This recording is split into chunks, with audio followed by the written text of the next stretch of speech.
All right, guys, it's 6 p.m. Eastern. Let's take another look at the storm system coming up the coast.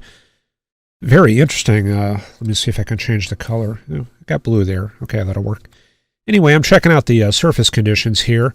What's funny, if you go to the Weather Channel or CNN or something like that, they're going to show you satellite and radar, and that's not actually showing what's happening. What you have to do is look at the surface chart.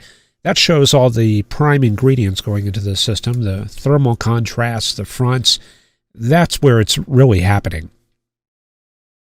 So anyway, I got the surface plot here, and there's a lot of buoys out here. There's not too much ship traffic.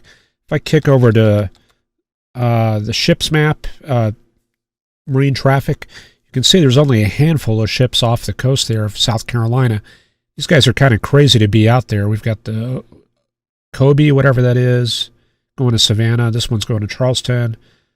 That's the Maersk. That's some sort of container ship. And then there's some other ship here going to Savannah too. I guess they're seeking shelter there. And what's funny, if you go to the south, go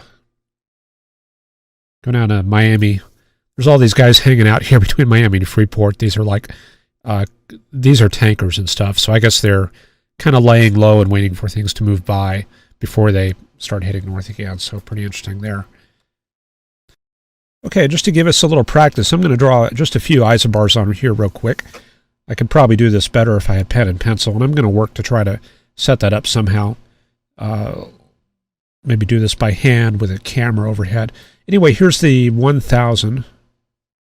When I'm talking about a camera, I'm talking maybe a couple weeks from now. I'll try to get that set up. For now, we have to do this digitally, and there's a lag, and this is kind of tricky to do.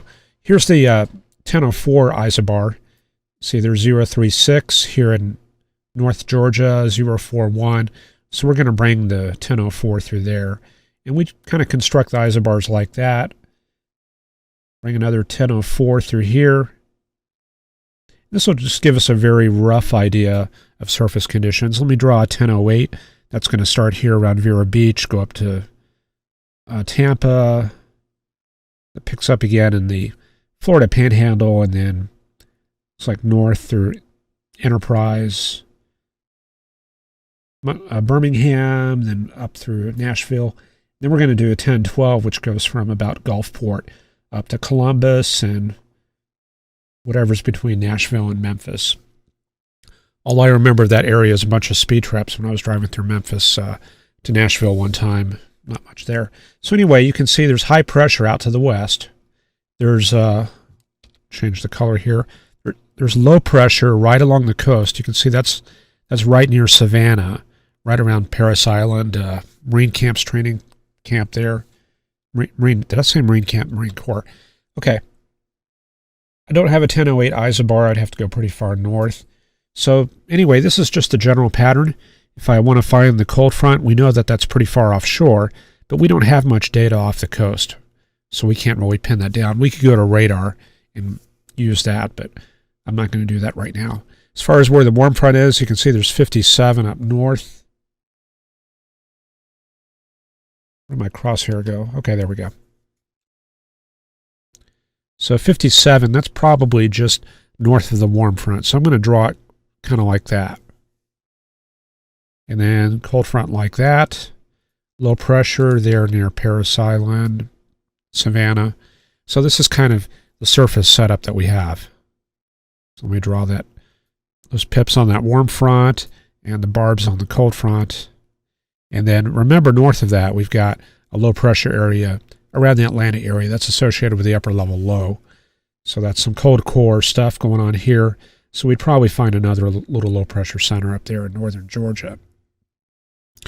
So we're looking at a warm conveyor belt going directly north over the warm front.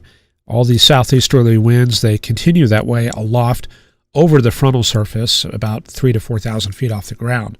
So we're getting all that tremendous lift over the frontal surface, over the Carolinas, and we know that that's going to shift north through the evening into Virginia and the Delmarva. And those freezing conditions, look at those temperatures there. That's some pretty chilly air. I'm going to draw the 32 line here. So it looks like a lot of the area around Atlanta. In fact, that's farther north. A lot of the area around Atlanta to Columbia, they got really lucky this time around. They didn't have to deal with a big ice storm.